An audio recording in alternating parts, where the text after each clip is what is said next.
Hello students, I am Hantesh Pandya from civil department. તો ગઈકાલના લેક્ચરની અંદર આપણે સ્કેલના પ્રકારો જોયા કયા તો સાદો સ્કેલ, પછી વિકર્ણ સ્કેલ અને જીવાનો સ્કેલ। જેને ઇંગ્લિશની અંદર આપણે પ્લેન સ્કેલ, પછી ડાયાગોનલ સ્કેલ અને ચોર્ટ સ્કેલ એમ કહીશું, બરાબર છે। તો ગઈકાલે મેં તમને સાદા સ્કેલની રચના શીખવાડી, તો સાદા સ્કેલની રચના તમને બધાને ખબર પડી ગઈ હશે। આજના વિડિયોની અંદર આપણે વિકર્ણ સ્કેલની રચના શીખીશું, બરાબર છે। તો વિકર્ણ સ્કેલની રચના કઈ રીતના કરવી, તો એના માટે એક સિમ્પલ એક્ઝામ્પલ આપેલો છે કે જેનો RF એટલે કે નિરૂપિત અપૂર્ણાંક, જેનો RF 1/2500 હોય તેના માટે વિકર્ણ સ્કેલની રચના કરો અને તેની અંદર 228 મીટર અંતર દર્શાવો, બરાબર છે। તો તમને જે કાલે એક્ઝામ્પલ આપણે ગણ્યો એની અંદર તમને સ્કેલ આપી દીધેલો હતો, એટલે કે નકશા પરનું અંતર અને જમીન પરનું અંતર, બે વસ્તુ તમને આપી દીધેલી હતી, બરાબર છે। આજના એક્ઝામ્પલની અંદર શું છે, તો તમારા RF સીધો આપેલો છે। ગઈકાલના એક્ઝામ્પલમાં આપણે એમ કર્યું કે સ્કેલ આપેલો હતો, એના પરથી RF શોધો, બરાબર છે। આજના એક્ઝામ્પલમાં તમને RF આપેલો છે, પણ આપણે કોઈ પણ સ્કેલના દાખલાની ગણતરી કરતા પહેલા તમારું ચેપ્ટરનું નામ જ સ્કેલ છે, તો સ્કેલ જ્યારે ડ્રો કરતી વખતે જ્યાં સુધી આપણી પાસે સ્કેલ ના હોય ત્યાં સુધી આપણે ડ્રો ના કરી શકીએ, બરાબર છે। તો RF તમને આપેલો છે તો આપણે સ્કેલ શોધવો પડશે, બરાબર છે। તો સ્કેલ કઈ રીતના શોધાય, બરાબર છે। તો જેમ કાલે આપણે સ્કેલ પરથી RF શોધ્યો હતો એ જ રીતના RF પરથી સ્કેલ શોધવા માટે શું કરવાનું, તો ઊંધું જવાનું, બરાબર છે। એટલે કે RF તમને આપેલો છે 1/2500, એટલે કે બંને સેન્ટીમીટરમાં હશે। RF શોધવા માટે આપણે શું કરતા હતા, દાખલા તરીકે કોઈ સ્કેલ આપેલો હોય, કાનો સ્કેલ હતો આપણે 1 સેન્ટીમીટર બરાબર 5 મીટર હતો, તો 5 મીટરને પણ આપણે 5 કિલોમીટર હતો તો 5 કિલોમીટરને આપણે સેન્ટીમીટરની અંદર કન્વર્ટ કર્યા હતા, બરાબર છે। એ રીતના નીચે બંને એકમ મારા સરખા જ હશે કે RF જે હોય તો ઉપર અને નીચેના બંનેના એકમ સેમ જ છે કે સેન્ટીમીટર અને સેન્ટીમીટર, બરાબર। હવે તમને મગજની અંદર એક ડાઉટ થાય કે હવે સેન્ટીમીટર તો ભલે છે પણ મારે સ્કેલ કેટલો લેવો મને કઈથી ખબર પડે, મારે સ્કેલ મીટરમાં લેવો, મિલીમીટરમાં લેવો, કિલોમીટરમાં લેવો કે શેમાં લેવો, કઈથી ખબર પડે, તો એ તમને અહીંથી ખબર પડશે, બરાબર છે કે 228 મીટર અંતર આપેલું છે, એટલે કે તેના પરથી મને ખ્યાલ આવશે કે 225 થી મારા સેન્ટીમીટર છે અને મારે મીટરમાં કન્વર્ટ કરવાના છે, ઓકે। તો મારે સ્કેલ શોધવા માટે 25 સેન્ટીમીટરની અંદર હું 25 સેન્ટીમીટરનું મીટરમાં કન્વર્ટ કરીશ, એટલે કે 1 સેન્ટીમીટર ભાગ્યા 2500 સેન્ટીમીટર છે તો 1 મીટર બરાબર 100 સેન્ટીમીટર થાય, બરાબર। તો 2500 સેન્ટીમીટર બરાબર કેટલા થાય, તો 25 મીટર થાય મારે, એટલે 1 સેન્ટીમીટર બરાબર 25 મીટર થયું, તો મારો સ્કેલ કેટલો થશે કે 1 સેન્ટીમીટર બરાબર 25 મીટર એ મારો સ્કેલ થશે, બરાબર છે। તો આ મને સ્કેલ મળી ગયો, બરાબર। હવે મને સ્કેલ મળી ગયો તો કાલે આપણે જોયું કે સ્કેલની રચના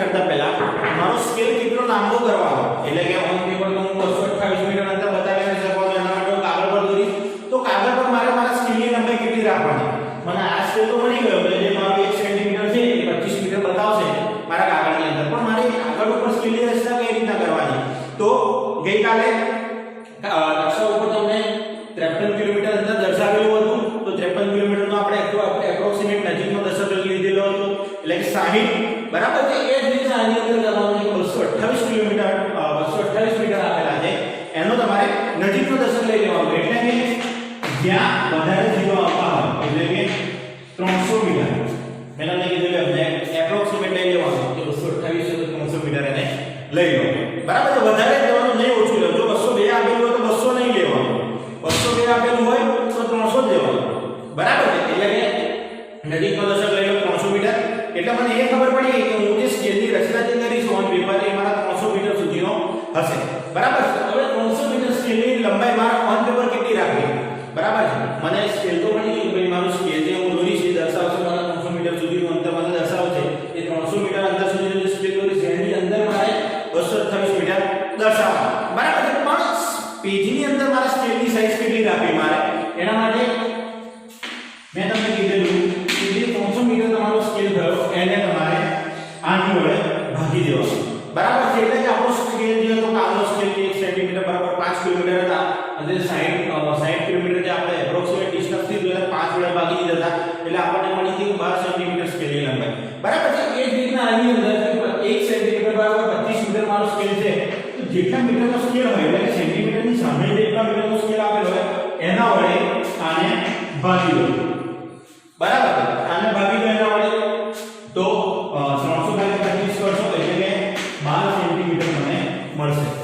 બરાબર છે, 300 ભાગ્યા 25 કરી છે એટલે મને 12 સેન્ટીમીટર મળશે, એટલે કે મને એ ખબર પડી ગઈ કે પેપર પર જે સ્કેલ દોરી છું મારો 12 સેન્ટીમીટર લંબાઈનો થશે, બરાબર છે, એ તો મને ખબર પડી ગઈ કે ચલો 12 સેન્ટીમીટર લંબાઈનો હશે, પણ એ મારે 12 સેન્ટીમીટર લંબાઈનો ભાગ કેટલા કરવાના, કેમ કે મારે 228 મીટર અંતર તો દર્શાવવાનું છે, તો મારે ડિવાઈડ કઈ રીતના કરવાના, જેમ તમારે સ્કેલની અંદર ડિવાઈડ કરેલા હોય 0 થી 1 1 થી 2 2 થી 3, બરાબર છે, તો એમ આમાં કઈ રીતના કરીશું, બરાબર છે, તો કાલે આપણે કઈ રીતના કર્યું હતું 12 સેન્ટીમીટરનો સ્કેલ હતો, બરાબર છે, અને તમે એપ્રોક્સિમેટ ડિસ્ટન્સ 60 લીધેલું, તો એનો જે પહેલો આંકડો હતો એના ડિવાઈડ બાય આ કરી નાખ્યું તો આપણે, બરાબર છે, સેમ વસ્તુ આપણે આની અંદર કરીશું કે આનો પહેલો આંકડો કયો છે તો 3, તમારા સ્કેલની લંબાઈ કેટલી મળી 12, તો 12 ભાગ્યા 3 કરીશું, બરાબર છે, 12 ભાગ્યા 3 કરીશ એટલે કે 4, એટલે કે એના પરથી મને ખબર પડી જશે કે મારો પ્રત્યેક ભાગ કેટલો થશે 4 સેન્ટીમીટર લાંબો થશે, બરાબર છે,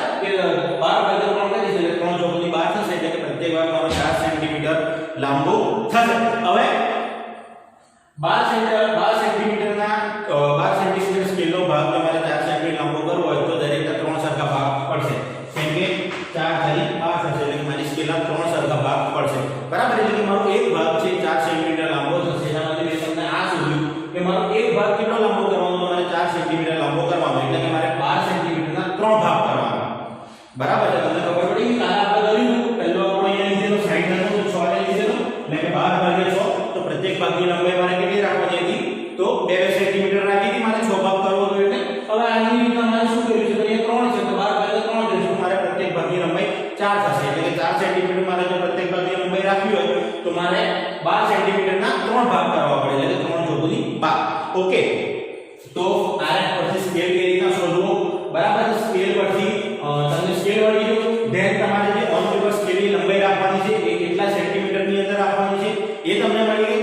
અને જે તમે સ્કેલ દોરી એના કેટલા ભાગ કરવાના છે એ પણ તમને મળી ગયું, બરાબર છે, તો હવે નેક્સ્ટ સ્કેલ ડ્રો કઈ રીતના કરવી વિકર્ણ સ્કેલ, એટલે કે ડાયાગોનલ સ્કેલ ડ્રો કઈ રીતના કરવો એ જોઈએ આપણે. હવે આપણને એ તો ખબર પડી ગઈ કે મારો પ્રત્યેક ભાગ 4 સેન્ટીમીટર લાંબો કરવાનો છે મારે, બરાબર છે, એટલે કે હું એક 12 સેન્ટીમીટરની લાઈન દોરીશ મારા પેજ ઉપર, તો મારા પેજ ઉપર મેં 12 સેન્ટીમીટરની લાઈન ડ્રો કરી, 12 સેન્ટીમીટરની મેં લાઈન ડ્રો કરી, તો આ કે અંદાજિત મારો 12 સેન્ટીમીટર લાંબો થયું, બરાબર છે. હવે 12 સેન્ટીમીટરનો પ્રત્યેક ભાગ મારો એક ભાગ કેટલાનો 4 સેન્ટીમીટરનો છે, તો અહીંયાથી હું લઈશ 0 થી 4, 4 થી 8 અને 8 થી 12, એટલે 12 સેન્ટીમીટર મારો સ્કેલ લાંબો થઈ ગયો, એટલે કે 1 2 અને 3 સરખા ભાગ થઈ ગયા મારા, ઓકે, બરાબર છે. પછી મેં તમને કીધું કે ભાઈ જો તમારે ડિઝાઇન કરવી હોય તો તમે પાડી શકો છો, ના પાડી હોય તો તમે આવો પ્લેન પણ રાખી શકો છો, બરાબર છે, એના કોઈ માર્ક્સ તમારે કટ થવાના નથી, પણ એક્ઝામની અંદર જ્યારે સ્કેલ દોરવો ત્યારે વ્યવસ્થિત દોરવાનું, સામે વાળો જોવે તો તેને ખબર પડી જાય, બરાબર છે, ઉપર વાળો નહીં ડ્રો કરવાનો, બરાબર.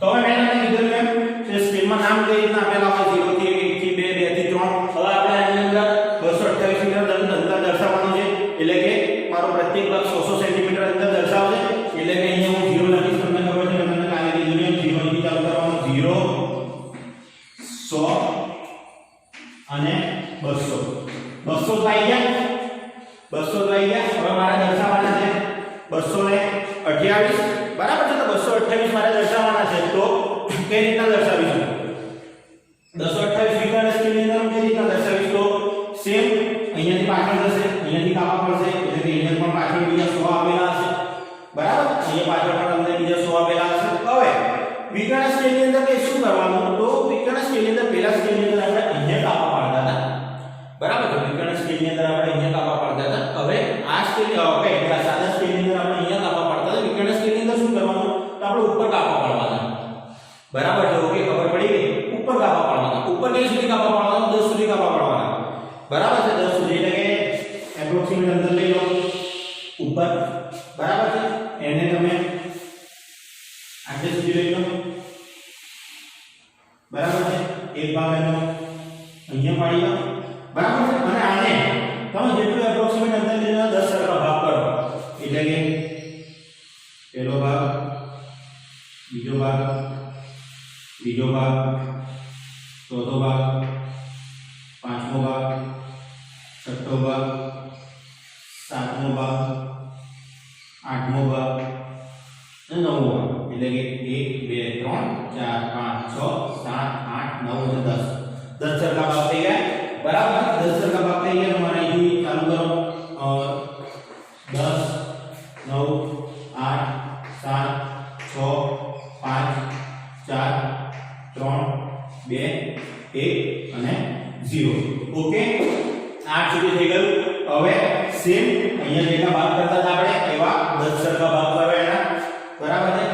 અહીંયા જે રીતના આપણે કાપા પાડતા હતા એ રીતના 1 2 3 4 પાંચમો મોટો કાપો 1 2 3 અને 4 થઈ ગયા. એમે આખા ઉપર આની અંદર બતાવી દો.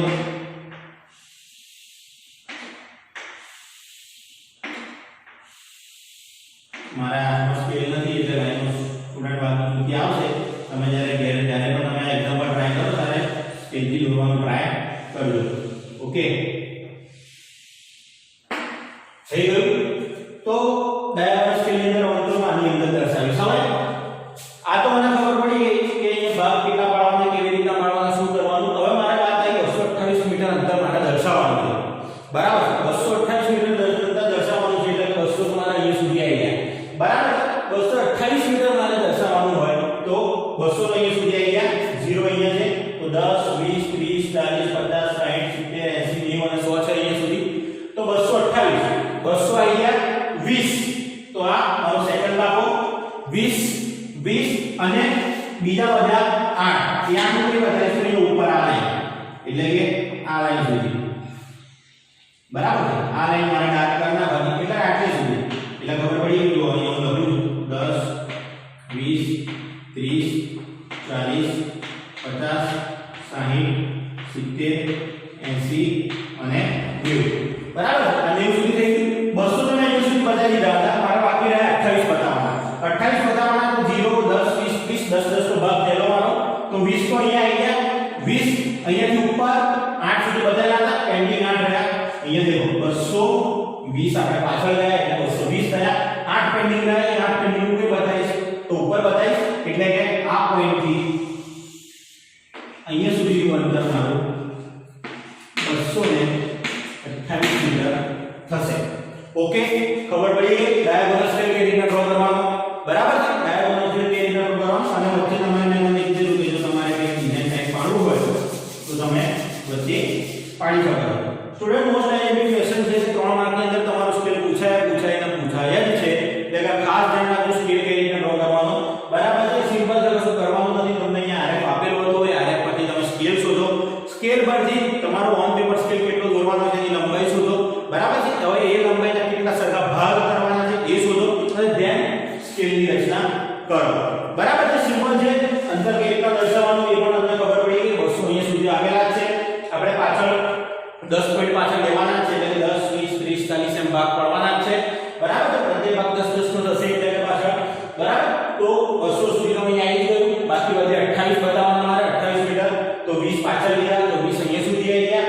બાકી રહ્યા 8 220 તો થઈ ગયા. બાકી રહ્યા 8 તો 8 અહીંયા સુધી ઉપર આવી જશે. બરાબર છે. અને અહીંયા હું એક પોઈન્ટ પાડીશ અને અહીંયાથી અહીંયા હું એરો મારીશ અને 228 મીટર દર્શાઈ દઈશ એટલે કે અહીંયા મારો એક્ઝામ્પલ પતી જશે. એટલે કે સ્કેલની રચનામાં વિકર્ણ સ્કેલની રચના થઈ અને એની ઉપર 228 મીટર અંતર દર્શાવી દીધું. ઓકે, આઈ હોપ કે તમને આજના વિડિયોની અંદર ખબર પડી ગઈ હશે. કાલે આપણે નેક્સ્ટ એક્ઝામ્પલ જોઈશું. બરાબર છે. તો કેમ પ્રોબ્લેમ હોય તો તમે મને પર્સનલી WhatsApp પર પૂછી શકો છો. બરાબર છે. અથવા તમે મને પર્સનલી કોલ પર કરીને પૂછી શકો છો. પ્લીઝ સ્ટુડન્ટ વિડિયો જોજો અને ના સમજ પડે તો પૂછજો. Stay home, stay safe. Thank you.